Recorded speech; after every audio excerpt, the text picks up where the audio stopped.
정말 많이 추워지셨죠? 네. 그래서 제가 겨울 되면 이제 나이가 들어감에 따라서 이 목도리를 꼭 하게 되더라고요. 인생에 우리에게도 겨울이 찾아옵니다. 그죠? 그래서 이렇게 인사했으면 좋겠는데, 당신이 저의 인생의 겨울에 목도리가 되어 주실 거죠? 하면서 인사하겠습니다.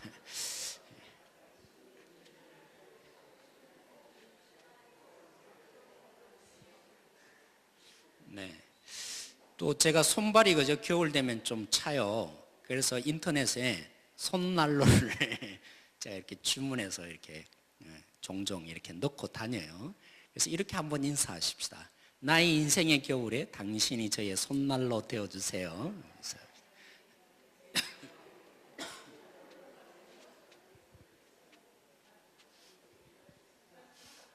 인사하셨죠? 네, 그러면 이제 든든한 백이 생긴 겁니다. 목도리도 해주시고 손난로도 해주실 분이 바로 옆에 있는 우리 지체들일 겁니다. 그렇죠? 지난주 말씀을 듣고 어떤 분이 저에게 메일을 한 통 보내주셨습니다. 그분의 메일을 읽고 제가 이 말씀을 다시 넘어가지 말고 다루어야겠다. 그래서 주보에 있는 내용이 아니라 오늘 이 본문을 놓치지 말아야겠다. 제가 생각을 하게 되었습니다. 그래서 본문을 바꾸었고요. 그래서 저에게 보내주신 메일의 내용을 제가 한번 읽어드리고 싶습니다. 잘 들어보십시오. 목사님, 우리는 하나님을 영화롭게 하기 위해서 사는 인생입니다. 우리 그렇게 많이 교육받았잖아요. 그죠? 그래서 그렇게 알고 계시는 것이죠. 그런 인생이 되고자 착해야 하고, 일도 잘해야 하고, 존경받을 위치에 있어야 하고, 돈도 좀 있어야 하고, 성공적인 삶을 살려고 합니다. 하나님을 영화롭게 하기 위해 이런 일들에 최선을 다하다 보면 정작 주님을 생각할 시간이 없습니다. 돈도 많이 모아야 하기에 돈을 모을 때까지 쓸 수 없고, 높은 자리에 올라가야 하기에 누군가를 짓밟아야 하고, 내 삶을 올인해서 성공해야 하기에 다른 생각을 가질 여유가 없습니다. 우리는 분명 하나님을 영화롭게 하기 위해서 살아가려 합니다. 그런데 가만히 보니 그곳에 하나님이 계시지 않습니다. 아니, 하나님이 너무 걸리적거립니다. 저쪽에 계세요. 전 지금 당신을 위해 달리고 있다고요. 제 설교를 듣고 거울처럼 자기의 삶이 그렇게 비춰졌는가 보죠. 그래서 이렇게 표현을 한 것입니다. 그러면서 이렇게 표현합니다. 주님을 영화롭게 하는 삶을 잘못 알고 있었다는 것을 말씀을 통해 깨닫게 되었습니다. 그리고 말씀을 들으면서 제 무거운 짐들이 하나씩 가벼워졌습니다. 하나님께 영광 돌리는 삶은 하나님이 하나님됨을 인정하는 삶이더군요. 하나님은 그저 우리에게 마구 헌신을, 돈을, 시간을 요구하시는 분이 아니었습니다. 남들보다 더 영향력 있는 사람, 높은 자리, 자녀들이 서울대 가는 것만이 하나님을 영화롭게 하는 것이 아니었습니다. 하나님은 그저 하나님이 저의 삶의 하나님으로 경험하길 원하시네요. 순종하여 갈 때야 우리는 우리의 생각과 우리의 자리를 내려놓고 깨달아가기 시작합니다. 하나님을 설득하고자 따라가는 것이 아니라 따라가면서 주님의 길을 설득당하는 것입니다. 제가 마지막 부분이 너무 마음에 들어서 다시 한번 읽겠습니다. 순종하여 갈 때야 우리는 우리의 생각과 우리의 자리를 내려놓고 깨달아가기 시작합니다. 하나님을 설득하고자 따라가는 것이 아니라 따라가면서 주님의 길을 설득당하는 것입니다. 저는 우리 집사님의 이 고백을 오늘 본문을 통해서 확인을 할 수 있었습니다. 그래서 묵상을 하고는 뒷부분을 다루기 전에 이 얘기를 전하라고 하나님이 이 메일을 저에게 보내주셨구나, 제가 그렇게 생각하고 이 본문을 우리가 한번 다시 깊이 한번 살펴보고자 합니다. 여러분 4절에 보십시오. 어떻게 표현되어 있습니까? 아브라함에게 그죠? 본토 친척 아비의 집을 떠나라, 그래서 내가 보여줄 땅으로 가라, 그 말을 따라서 했다고요, 안 했다고요? 오늘 4절에 보시면 이렇게 표현하고 있지 않습니까? 이에 뭐 했다고요? 아브라함이 하나님의 말씀을 따라갔다고요. 그러니까 아브라함은 순종한 것입니까, 안 한 것입니까? 그렇죠? 본토 친척 아비 집을 떠나라는 이 하나님의 명령에 아브라함은 절대적으로 순종한 것입니다. 조금 순종한 것이 아니라 절대적으로 즉각적으로 순종한 것입니다. 여러분 11장에 아브라함의 가족들 데라, 즉 아버지 데라가 하나님의 말씀에 순종하여 처음에는 갈대아 우르를 떠났다가 어디에 머뭅니까? 하란에 머물렀습니다. 그런데 그의 아들 아브라함은 달랐습니다. 하나님의 말씀하시니까 그 말씀에 즉각적으로 그대로 순종했다. 이 말이 오늘 4절의 말씀 아니겠습니까? 근데 한번 보자는 것입니다. 하나님이 명령하신 것이 뭔데요? 본토, 친척, 아비 집을 떠나라는 것입니다. 정말 하나님 말씀대로 순종 그대로 했나요? 진짜입니까? 아닙니까? 떠나간 것은 분명한데 여기에 뭘 버리라고 했죠? 친척, 아비 집을 버리라고 했습니다. 그런데 여기에 누가 동행합니까? 롯이 동행하고 있습니다. 따라가고 있습니다. 아니, 정작 본문의 시작은 아브라함이 하나님의 그 말씀에 전적으로 순종하고 적극적으로 반응했다고 평가를 해주는데 상세하게 다시 되돌이켜보면 한편으로는 조금 우리가 다시 볼 필요가 있습니다. 분명히 하나님은 친척 아비 집을 떠나라고 했는데 아브라함과 지금 동행하는 한 사람이 있습니다. 누굽니까? 롯이라는 친척이 그와 함께 동행해서 가고 있습니다.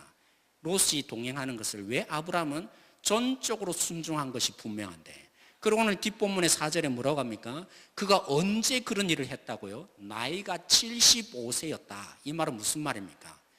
굉장히 순종하기가 쉽지 않은 일이었다. 그래서 의도적으로 아브라함이 몇 세에 이 일을 시작했는지를 우리에게 설득적으로 보여주는 것입니다. 우리에게 관심을 불러일으키는 것입니다. 아브라함의 이 선택은 결코 쉬운 것이 아니었다고 오늘 이 본문은 우리에게 얘기해 주는데, 그토록 어려운 결정임에도 불구하고 아브라함이 순종하고 버리고 따라왔는데 한 가지, 그죠? 이상해 보이는 한 인물이 등장하잖아요. 이 조카 롯은 어떻게 된 것입니까? 전적으로 순종했다면서요. 하나님의 뜻을 따라서 여기에 왔다면서요. 가나안 땅에 보여줄 그 땅으로 갔다면서요. 그런데 왜 조카 롯이 따라오는 것을 아브라함은 허용하고 있는 것입니까? 그토록 순종했던 아브라함이, 정말 힘든 일을 결정하고 따라왔던 아브라함이 어떻게 롯을 허용하고 있습니까? 우리는 15장 뒷부분에 가면 이 아브라함이 이렇게 의도한 부분을 나름대로 추적하고 이해할 수 있습니다. 여러분 15장에 가면 그죠? 아브라함이 하나님께 묻습니다. 하나님, 정말 하나님이 주시려는 자식이 없는데, 방법이 없는데 그러면 어떻게 하겠습니까? 아무리 기다려도 하나님의 약속은 안 이루어지는데, 그러면 누구요? 내 종 다메섹 엘리에셀이 하나님이 정말 주시려는 그 아들입니까? 고대 근동의 그죠? 이 유대 사회에 특별히 그런 흐름이 있습니다. 자식이 없으면 뭐 합니까? 후견자를 두는 것이 법입니다. 그래서 그 풍습에 따라서 보면 아브라함의 지금의 현실이 뭡니까? 하나님은 약속하셨어요. 뭐라고요? 너에게 큰 민족이 되게 해주겠다. 근데 아브라함의 현실은 뭡니까? 아들을 낳을 수 없어요. 아들이 없어요. 아무리 자기 아내를 살펴봐도 이 아내가 자식을 낳을 가망성이 있습니까? 없습니까? 없어요. 불임의 여자예요. 근데 하나님은 뭐라고 약속합니까? 뜬금없이 큰 민족이 되게 하겠다. 아브라함이 헤아려 보는 거죠. 자신의 문화와 배경 속에서 이 하나님의 약속 어떻게 성취될 건가? 아내를 볼 때는 전혀 불가능하고, 한 가지 방법적으로 이 하나님의 약속을 이룰 방법이 있는 것이죠. 자기 아내는 불가능한데 문화적으로 보면 오직 이어줄 후견인, 지금 따라오고 있는 조카 롯을 왜 허용하는 겁니까? 하나님의 약속을 염두에 두고 볼 때 자신은 불가능하고 아내는 이룰 수 없고, 그럼 어떻게 하겠습니까? 그 당시의 문화 풍습에 볼 때 후견자, 대리인 거죠. 아들로 여겨줄 수 있는 한 인물이 있으면 그 아들을 통해서 하나님이 이 약속을 이제 이루어 줄 수 있지 않을까? 아브라함은 순종하지만 하나님의 이 약속의 의미가 뭔지를 깊이 깨닫지는 못합니다. 그래서 그는 허용을 하는 것이죠. 나름대로 방법을 고안해낸 것이죠. 지금은 불가능한데 이것을 이루어 주겠다는 하나님의 뜻은 이런 것이 아닐까? 그의 순종은 한편으로는 그렇습니다. 도저히 납득이 안 되고 이해할 수 없고 너무나 뜬구름 같은 그런 하나님의 약속에 이 아브라함이 첫 발걸음을 따라서 순종해 가고 있는 그런 모습입니다. 그런 속에서 나름대로 머리를 굴려보는 것이죠. 이해해 보는 것이죠. 납득을 해보는 것이죠. 그렇구나. 나의 이 현실은 이거니까 그렇지 조카롯이 따라오겠다는데 그냥 친척으로 그가 허용한 것이 아니라 뭘로요? 이제 이 약속을 이루어줄 유일한 후견자가 될 사람, 하나님의 약속을 이루어줄 나의 진정한 선물은 하나님이 이 자를 혹시 허용하는 것은 아닐까? 그래서 어떻게 합니까? 그가 따라오기를 허용해 가고 있는 것입니다. 또 하나를 여러분 짚고 넘어가 보십시다. 6절에 보시면 아브라함이 드디어 가나안에 들어왔습니다. 특별히 이 가나안에 들어왔다는 것으로 그치지 않고 어디에 왔다고요? 세겜이라는 곳에 이르렀습니다. 세겜에 이르러서 그가 보여줄 땅이 아니라 이제는 그 땅에 뭐 하였다고요? 거주하였다. 거주하였다는 뭡니까? 하루 이틀 여행 삼아서 가는 곳이 아니라 거기에 머물러 있었다는 뜻 아니겠습니까? 그런데 여기에 이 세겜 땅에 또 특별한 묘사를 한 가지 더 합니다. 두 가지를 묘사하죠. 첫 번째는 그 땅이 누구 땅이라고요? 가나안 사람들의 땅이다 얘기를 해주고 있습니다. 여러분, 가나안 사람의 땅이라는 의미가 뭡니까? 여기에 더 한 가지를 더 붙입니다. 모래 무슨 뭐가 있다고요? 모래 상수리 나무가 있는 곳에 그 세겜 땅에 아브라함이 머물렀다고요. 아브라함은 원래 어떤 자였습니까? 우상을 만들어 파는 집안에서, 그죠? 그 우상에서 떠나오게 하려고 하나님이 가나안 땅으로 가게 하신 것입니다. 내가 보여줄 그 땅으로 가게 한 것입니다.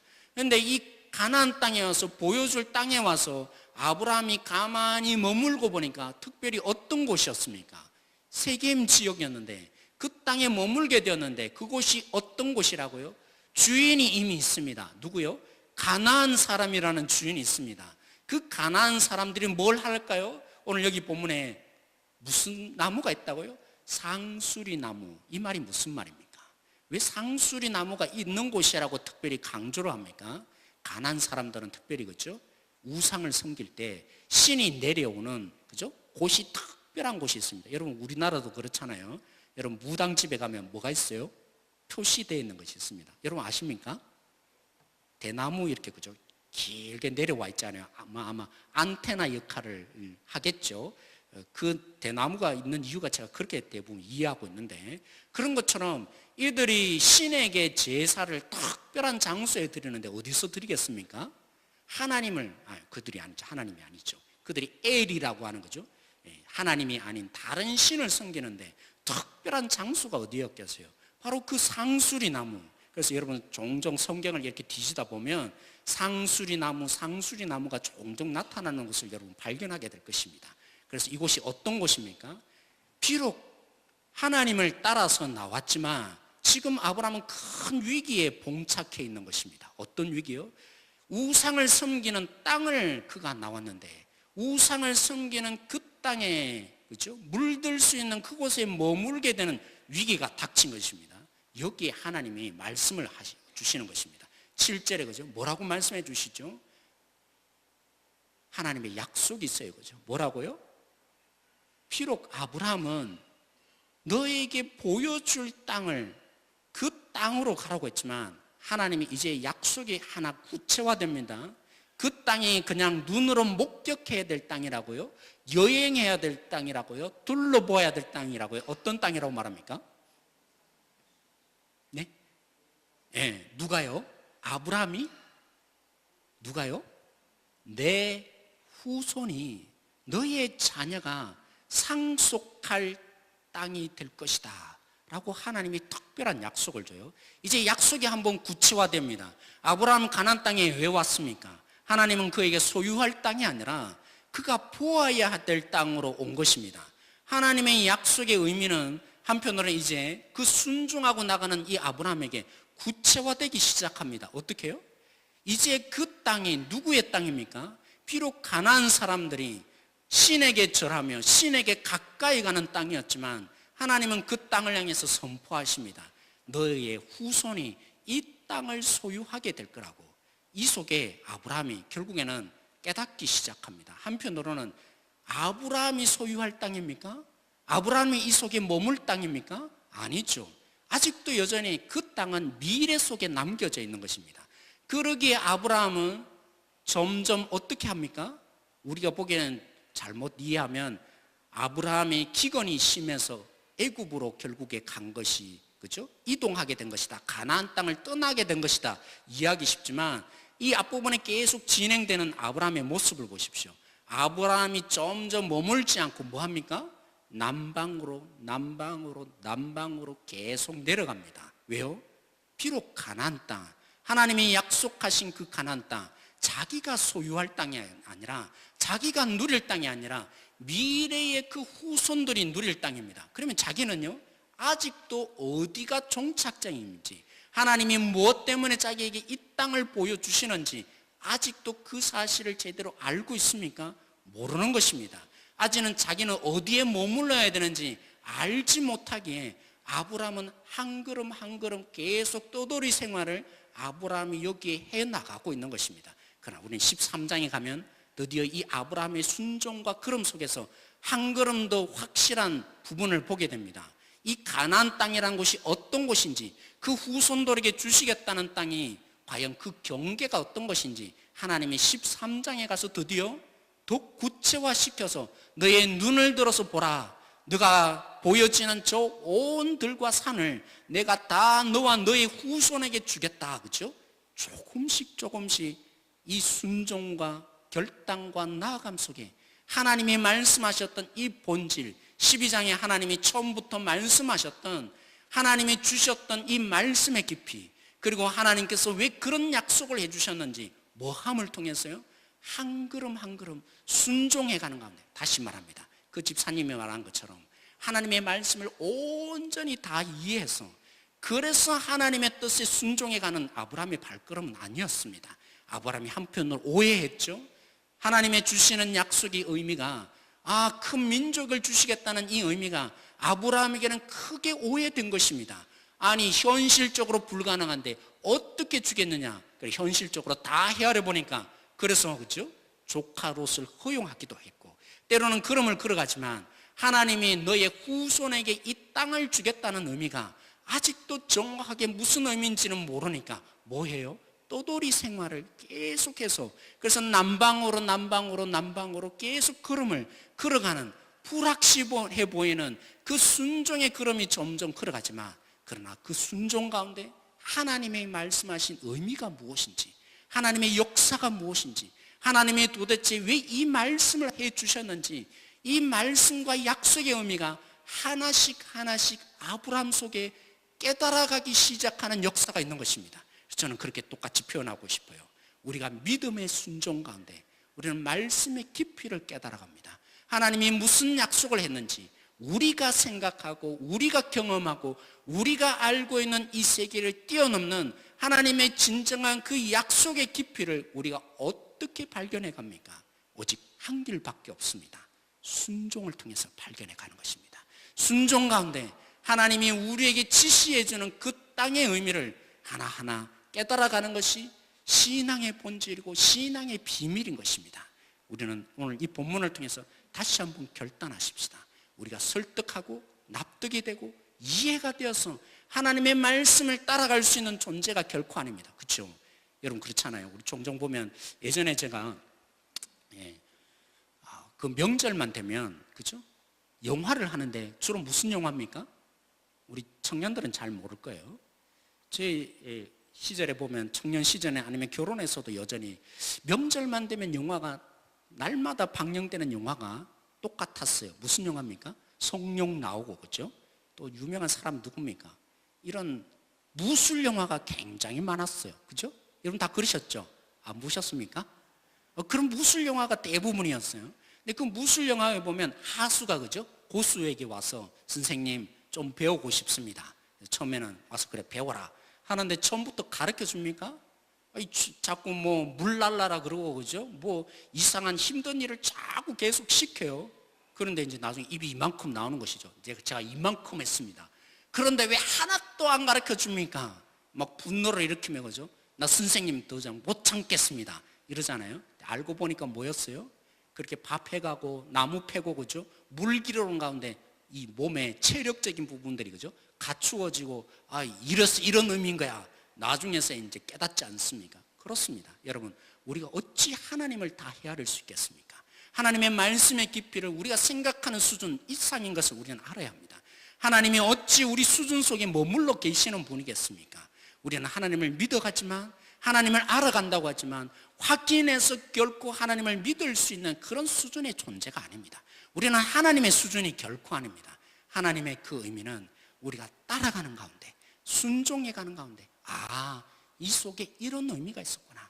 또 한 걸음 순종해 가다 보면 이 속에 하나님이 이런 놀라운 피할 길과 의미를 주시는구나 깨달아가는 것이죠. 사랑하는 성도 여러분, 로마서에 보면 5장에 바울이 그렇게 얘기합니다. 환난이 뭘 만들어낸다고요? 인내를 만들어내고, 인내가 연단을 만들어내고, 연단이 뭐 한다고요? 소망, 헛된 소망이 아니라, 당장 사라질 소망이 아니라 나중에 얻고 보니까 내가 저걸 정말 얻고 싶었는데 그걸 위해서 투자하고 또 투자했는데 알고 보니까 뭐예요? 한순간에 사라질, 그죠? 오늘 우리 장 목사님 말한 것처럼 모든 것을 다 누려보았던 이 솔로몬이 고백이 뭡니까? 두 가지가 의미가 있지만 첫째로 우리가 알고 있는 것처럼 헛되고 헛되고 헛되도다. 그것을 얻기 위해서 모든 소망감을 가지고 다 따라갔는데 결국 느끼는 게 뭡니까? 헛되다는 것이었습니다. 사랑하는 성도 여러분, 우리는 그렇죠?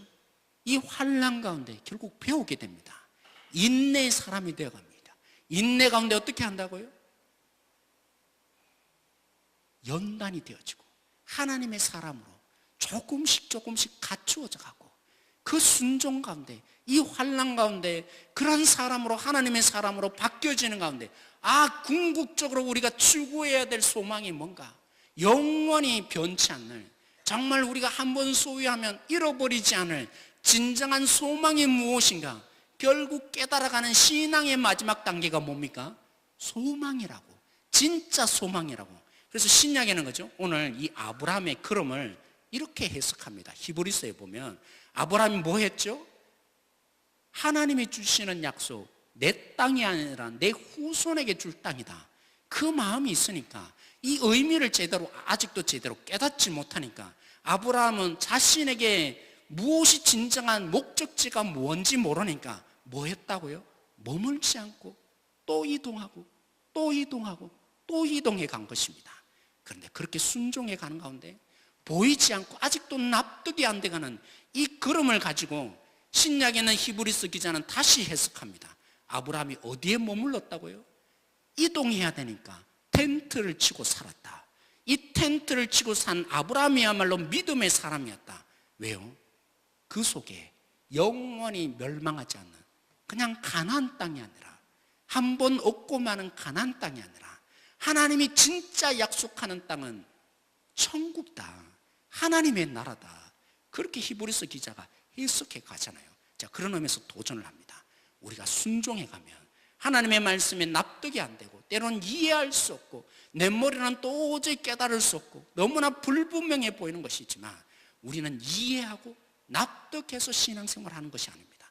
오직 하나님이 우리 속에 말씀하시기에 그 순종해 가는 가운데, 하나님은 이렇게 우리에게 역사하시고, 하나님의 이 복의 의미는 이런 것이구나, 하나님이 나에게 이렇게 놀랍게 역사하시는구나, 그 하나님을 목격하고 살아가는 삶이 될 것입니다. 순종이야말로 하나님을 진실로 경험할 수 있는 시작이 되는 것입니다. 뿐만 뭐라고요?